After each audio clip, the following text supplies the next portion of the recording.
찬송가 425장 찬송 드리겠습니다.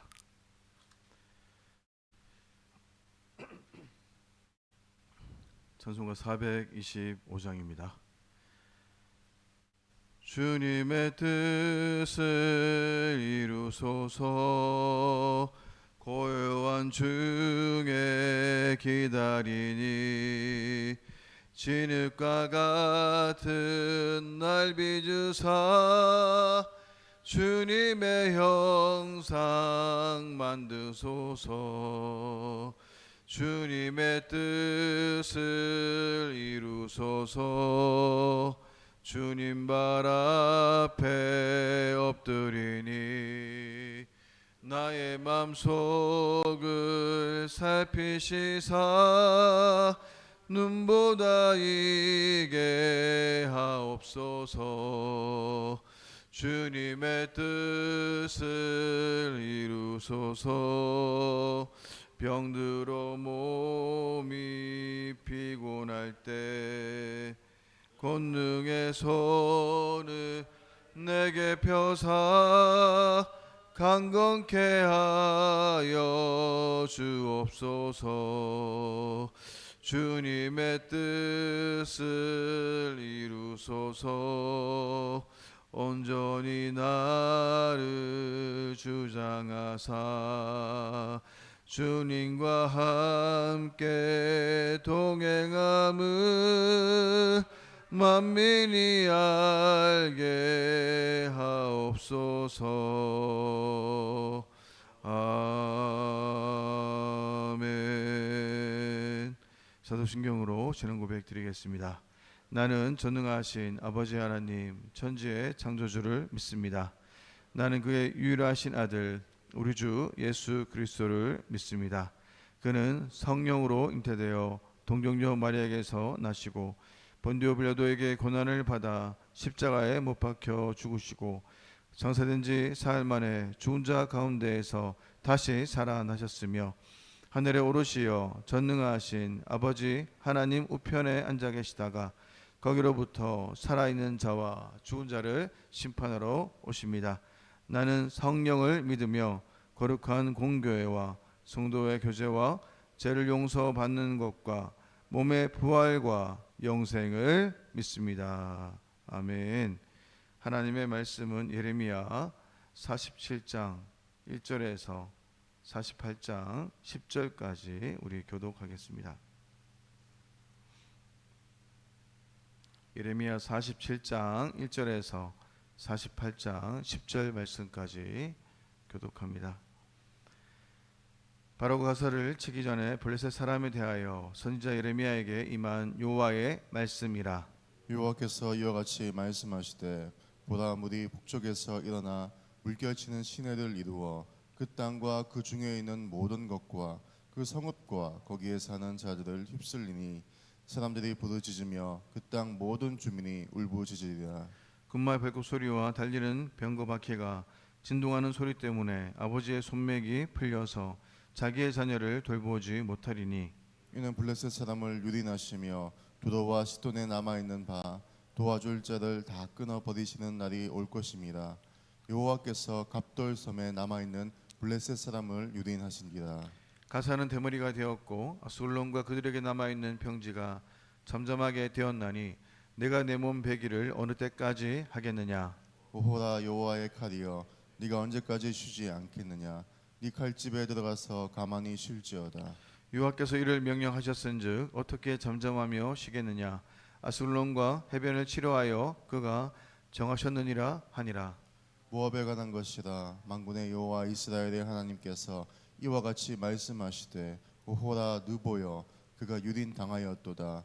기랴다임이 수치를 당하여 점령되었고 미스갑이 수치를 당하여 파괴되었으니 모압의 찬송 소리가 없어졌도다. 헤스본에서 무리가 그를 해하려고 악을 도모하고 이르기를 와서 그를 꿇어서 나를 이루지 못하게 하자 하는도다. 맛베니여 너도 조용하게 되리니 칼이 너를 뒤쫓아 가리라. 호로나임에서 부르짖는 소리여 황폐와 큰 파멸이도다.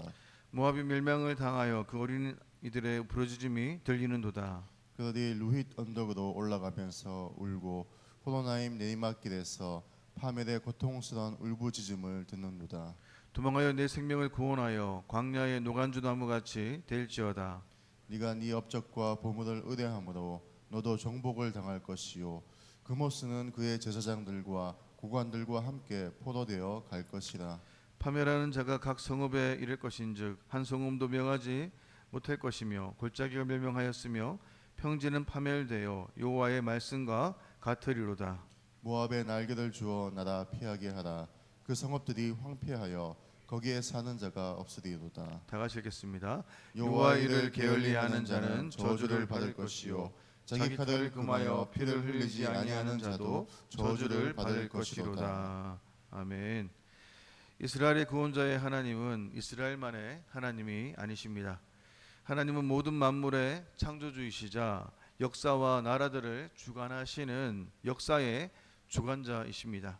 그래서 하나님은 아수르와 이 바벨론이라는 강대국을 통하여서 이 북이스라엘과 남유다를 심판하셨습니다. 동시에 아수르와 바벨론이 교만하게 행했을 때 그들 역시 하나님께서 이렇게 심판하셨던 것이죠.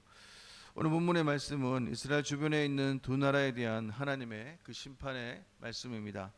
하나님은 블레셋과 이 모압이 우상을 숭배하고 물질주의에 빠져서 하나님을 버렸음을 지적하시면서 심판을 이렇게 예언하고 계시는데요. 오늘 본문은 살아가는 우리 모든 이 그리스도인들에게도 적용되는 영적인 교훈들이 담겨 있습니다.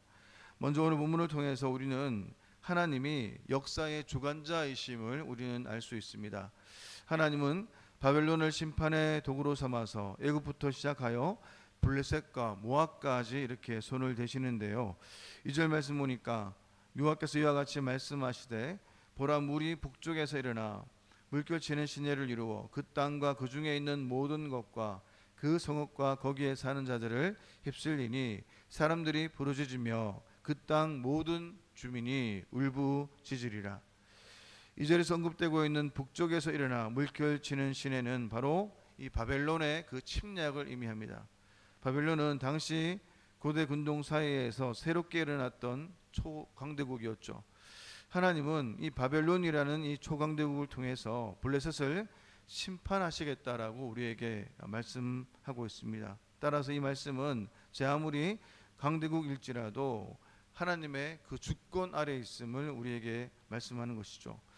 블레셋을 비롯해서 모든 나라들의 운명 역시도 하나님의 그 손에 달려 있다는 것을 우리에게 보여줍니다. 북쪽의 유프라테스를 지키는 바벨론이 여호와의 칼이 되어서 강한 물결을 치듯이 이 블레셋 땅과 그 위에 있는 모든 것들을 몰아치고 건물과 성읍과 살아있는 모든 것들을 휩쓸어 버립니다. 사람들은 부르짖었고 블레셋 주민들은 울부짖지만 크고 웅장한 발굽 소리와 병거바퀴의 소리에 모든 그 시름 소리가 묻히게 되죠. 블레셋은 아스돗, 아스글론, 가사와 에그론, 가드로 5개의 도시 국가로 이루어져 있는데요. 오늘 본문 5절에 보니까 가사는 머리를 밀어서 죽은 이를 애도하는 자가 되었고 아스글론은 죽은 자를 슬퍼하는 행위를 일삼으면서 자기 몸을 이렇게 해치고 있다라고 이렇게 말하고 있습니다. 그럼에도 불구하고 여호와의 칼은 쉼없이 애굽에 이어 가사 지역과 더 북쪽에 있는 아스글론까지 친다는 것이죠. 6절에 보니까 오라 여호와의 칼이여 내가 언제까지 쉬지 않겠느냐 내 칼집에 들어가서 가만히 쉴지어다. 이렇게 두 손을 모아 이렇게 빌듯이 이렇게 말해보지만 7절에 어떻게 말하고 있습니까? 여호와께서 이를 명령하셨은즉 어떻게 잠잠하며 쉬겠느냐 아스글론과 해변을 치료하여 그가 정하셨느니라 하니라. 이렇게 답변으로 이렇게 되돌아옵니다. 요 하나님은 블레셋을 향한 맹렬하고도 거룩한 분노를 쉬지 아니하시고 이렇게 나타나시는데요. 창조주 하나님의 주권을 우리가 인정하지 아니하고 자신이 주권자가 되어서 약자를 착취하고 이렇게 칼을 휘두른 자는 여호와의 칼로 망하게 된다는 것입니다. 긍휼을 행하지 아니하는 자에게 긍휼 없는 심판이 있다라고 이렇게 말씀하는 것입니다. 하나님은 모든 인간들의 역사를 주관하시고 주의 뜻대로 모든 것을 움직이시는 분, 또 통제하시는 유일하신 분임을 우리에게 말씀하십니다. 역사의 주관자이신 하나님은 또한 우리의 모든 삶의 주관자이심을, 또 주인이심을 우리에게 말하고 있습니다. 우리가 계획하고 노력하지만 결국 그 모든 일들을 이루시는 분, 또 이 모든 것들을 계획하시고 성취하시는 분은 누구십니까? 바로 하나님이시라고 우리에게 말하고 있는 것이죠. 그래서 우리는 반드시 기억해야 합니다. 사람이 마음으로 계획한다 할지라도 그 모든 걸음을 인도하시고 주관해 나가시는 분은 오직 하나님뿐임을 우리에게 말씀하고 있습니다. 또 두 번째로 오늘 본문에서 보니까 하나님께서는 모압에 대한 심판도 말씀하고 있는데요. 7절 말씀 보니까 내가 내 업적과 보물을 의뢰함으로 너도 종북을 당할 것이요 그모스는 그의 제사장들과 고관들과 함께 포로되어 갈 것이라 라고 말씀합니다. 이들은 하나님의 백성으로 살지 아니하고 하나님의 관계를 인생의 최고의 목적으로 이렇게 두지 않았습니다. 그 대신 무엇을 목적으로 삼았습니까? 오늘 말씀 보니까 업적과 보물로 채워진 그 소유를 인생의 최고 목적으로 살아갔던 것이죠. 하나님을 떠나서 또 하나님과 관계가 단절된 이런 삶들의 모습은 바로 그 물질이 또 그런 성공이 그들의 우상이 된다는 것입니다. 모압이 심판을 초래했던 근본적인 이유가 무엇입니까? 그들이 의지하던 업적과 보물, 우상으로 섬기던 이 그모스 때문이었습니다. 업적은 그들이 이룬 군사력과 관련되어 있고 보물은 그들이 축적한 경제적인 부와 관련되어 있습니다. 그들은 결국 자신들이 의지한 그것 때문에 멸망을 자초했던 것입니다. 자랑하던 업적이 한순간이 무너지고 안정의 근거로 삼아왔던 재물은 약탈당합니다. 이에 더하여 그들이 수호신처럼 섬기던 그모스는 제사장들 그리고 고관들과 함께 포로로 잡혀갑니다. 하나님은 교만한 삶에 익숙해진 우리가 의지했던 모든 것들로부터 배신당하게 한다는 것입니다. 우리가 하나님을 인생의 주인으로 삼지 아니하고 우리가 우상 삼았던 모든 것들, 또 하나님보다 더 사랑했던 모든 것들이 우리의 삶들을 무너지게 하는 원인이 된다는 것이죠. 자랑하는 소리는 사라지게 되고 수치와 고통 속에서 울부짖는 그 소리가 이 모압 땅을 그렇게 가득 채웁니다. 철저한 심판을 행하십니다. 10절 말씀 보니까 여호와 이를 게을리하는 자는 저주를 받을 것이요 자기 칼을 금하여 피를 흘리지 아니하는 자도 저주를 받을 것이로다 라고 말합니다. 여호와의 일이 무엇일까요? 여호와의 일은 모압에 대한 공격으로 그 땅을 폐허로 만드는 일입니다. 만약 심판의 도구로 이 택함을 받은 자들이 모압에 대한 자비와 연민으로 하나님의 심판 수행을 게을리 한다면 그들 역시도 심판의 대상이 된다는 것이죠. 모압에 대한 하나님의 심판 의지가 얼마나 확고한지를 우리에게 보여주는 대목입니다. 우리가 이 사랑의 하나님에만 너무나도 익숙한 우리에게 필요한 건 무엇입니까? 균형이라는 것이죠. 균형. 하나님은 죄에 대해서 철저한 징계를 내리실 뿐만 아니라 행한 대로 보응하시는 공의로운 하나님이라는 것입니다. 하나님 외에 어떤 재물과 우상도 우리의 만족과 또 안정의 근거가 되지 못한다는 것 우리는 반드시 기억해야 합니다. 우리에게 마르지 않는 안식과 평안을 주실 수 있는 분 오직 누구십니까? 바로 하나님이고 하나님만을 절대적으로 의존하는 것이 우리의 신앙적인 태도가 되어야 한다는 것이죠. 그래서 우리가 아무리 뛰어난 능력과 실력이 우리의 삶에 근간이 된다 할지라도 또 아무리 많은 금은보화를 가진 재력이 있다 할지라도 그것을 자랑하여서 자신을 높이는 그런 자들은 결국 처절하게 가장 낮은 곳으로 이렇게 갈 수밖에 없다는 것입니다. 모압을 멸망으로 이끈 것은 무엇입니까? 인본적인 그러한 교만이라는 것이죠. 인본적인 교만으로 말미암은 그 우상이 그들의 가장 큰 교만이었습니다.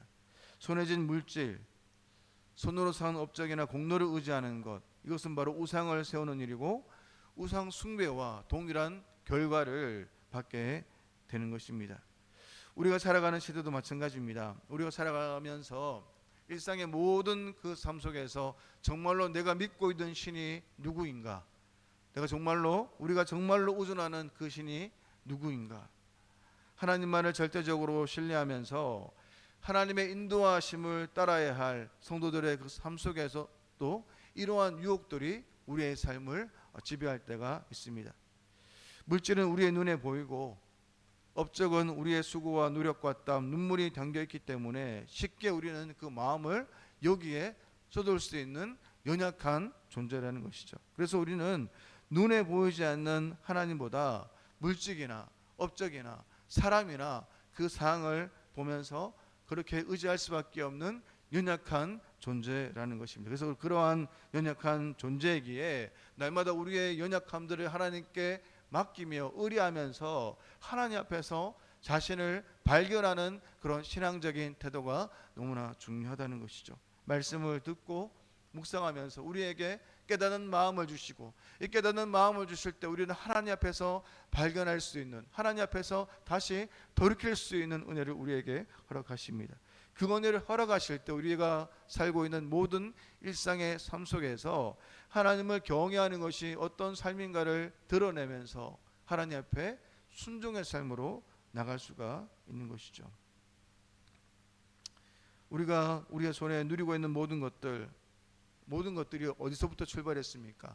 하나님께서 허락하신 것입니다. 우리가 누리고 있는 가정과 직장, 그리고 또 교회와 내가 소유하고 있는 모든 것들은 하나님께서 은혜로 주셨다는 것을 우리는 반드시 기억해야 합니다. 빈손으로 이 땅에 나온 우리가 하나님의 은혜가 아니었다면 아무것도 누릴 수 없었음을 우리가 기억하면서 우리는 오늘 말씀을 통해서 하나님에 대한 균형 있는 지식을 배워가면서 또 죄에 대한 영적인 감각이 세워지고 이렇게 길러져야 할 그러한 때라는 것이죠. 그렇게 우리가 살 때 우리는 내가 믿고 있는 의지하는 모든 것들을 내려놓고 하나님만을 우리가 바라보면서 하나님의 은혜가 아니고서는 한순간도 살 수 없는 연약한 존재라는 것을 우리가 인정하면서 우리는 살아낼 수가 있는 것입니다.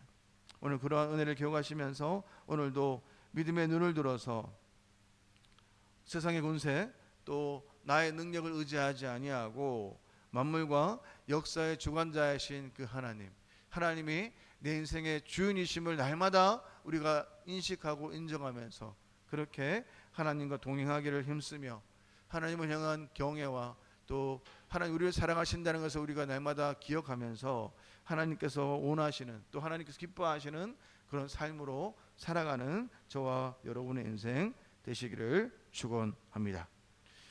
기도하겠습니다. 살아계신 하나님 아버지, 오늘도 말씀을 통해서 또 하나님의 주권과 우리의 그 책임을 깨닫게 하심을 감사드립니다. 헛된 자랑과 재물과 사랑과 또 그 마음의 우상을 내려놓고 우리의 교만함을 하나님 앞에 내려놓으면서 철저히 하나님만 의지하며 살아가는 저희들의 모든 삶이 될 수 있도록 은혜를 내려 주시옵소서. 그래서 주님의 은혜 안에서 살아가는 참된 제자가 되게 하시고 주의 말씀이 우리 모든 삶의 일상과 또 근거가 되어서 하나님과 깊은 관계 속에서 참된 기쁨을 누리는 그런 인생 될 수 있도록 은혜를 내려 주옵소서. 거룩하신 예수님의 이름으로 기도드립니다. 아멘. 하늘에 계신 우리 아버지의 이름을 거룩하게 하시며 아버지의 나라가 오게 하시며 아버지의 뜻이 하늘에서와 같이 땅에서도 이루어지게 하소서. 오늘 우리에게 일용할 양식을 주시고 우리가 우리에게 잘못한 사람을 용서하여 준 것 같이 우리 죄를 용서하여 주시고 우리를 시험에 빠지지 않게 하시고 악에서 구하소서. 나라와 권능과 영광이 영원히 아버지의 것입니다. 아멘. 오늘 성도들의 가정과 직장을 위해서 이 시간 기도드리겠습니다. 가정마다 하나님의 은혜와 성령의 기름 부으심이 있도록 성도들의 직장과 생업에 번창을 주시고 직장 속의 그리스도인으로 승리하는 성도가 될 수 있도록 하늘의 그 치유와 회복을 위해서 기도하시고 수요예배 활성화와 말씀 전하는 설교자를 위해서 이 시간 같이 한 번 더 기도드리겠습니다. 기도하겠습니다. 살아계신 하나님 아버지,